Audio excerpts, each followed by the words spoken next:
జమ్మూ కాశ్మీర్లో ఉగ్రదాడి దేశంపై జరిగిన కుట్ర అని అవనిగడ్డ ఎమ్మెల్యే మండలి బుద్ధప్రసాద్ ఆగ్రహం వ్యక్తం చేశారు.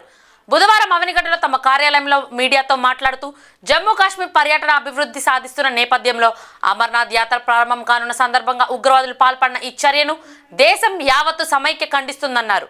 ఈ సందర్భంగా జనసేన పార్టీ ఆధ్వర్యంలో 3 రోజుల పాటు సంతాప దినాలు, కొవ్వొత్తులు ప్రదర్శన, మానవహారం కార్యక్రమాలు చేపట్టినట్లు తెలిపారు.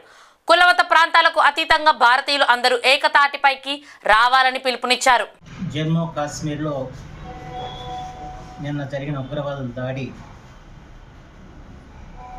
యావత్ భారత జాతిని ఆవేదన గురిచేసింది. మినీ స్విట్జర్లాండ్గా పేరొందిన పహల్గాం ప్రాంతంలో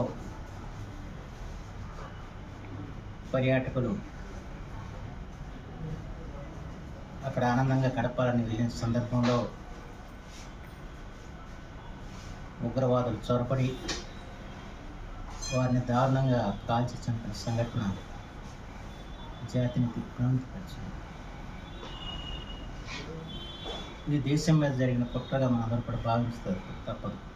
ఎందుకంటే జమ్మూ కాశ్మీర్లో ఇటీవల కాలంలో శాంతియుత వాతావరణం ఏర్పడి మళ్ళా పర్యాటకంగా పుంజుకుంటున్న తరుణంలో, అలాగే అమర్నాథ్ యాత్ర జరగనున్న నేపథ్యంలో ఈ దుశ్చర్యకు పాల్పడిన పరిస్థితి.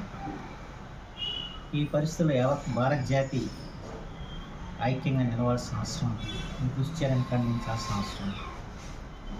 ఎప్పుడు దేశం గురించి ఆలోచించే జనసేన అధినేత ముఖ్యమంత్రి శ్రీ పవన్ కళ్యాణ్ గారు ఈ సంఘటన మీద ఎంతో కలత చెందారు. ఇవాళ ఈ సందర్భంలో జాతిని మేల్కొల్పాల్సిన అవసరం ఉంది.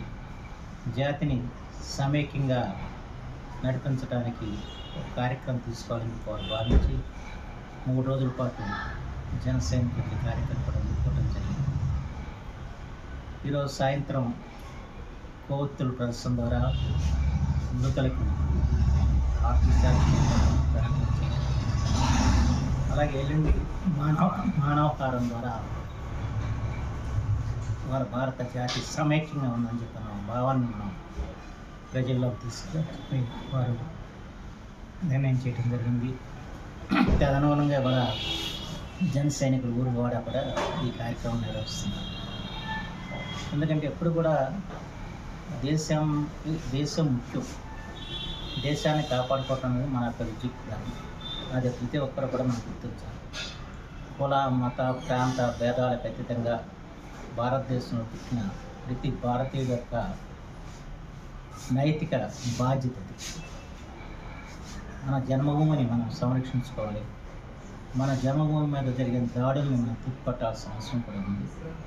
ఈరోజు ప్రధానమంత్రి నరేంద్ర మోడీ గారు కూడా తన అరబ్బ పర్యటనని ముగించుకుని ఆయన కూడా వెంటనే బయలుదేరి రావడం, వెంటనే అక్కడ ఉగ్రవాదం తొదమ తీర్చే కార్యక్రమంలో భారత ప్రభుత్వం కూడా ఉన్న సంగతి మనకు తెలిసిన.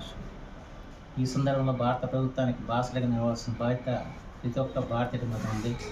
ఆ బాధ్యతను గుర్తు చేయడానికి ద్వారా పవన్ కళ్యాణ్ గారు ఈ కార్యక్రమం అందించారు. ఈ కార్యక్రమం కూడా ప్రతి ఒక్కరు కూడా జయప్రదం చేయాలని చెప్పి కోరుతున్నాను.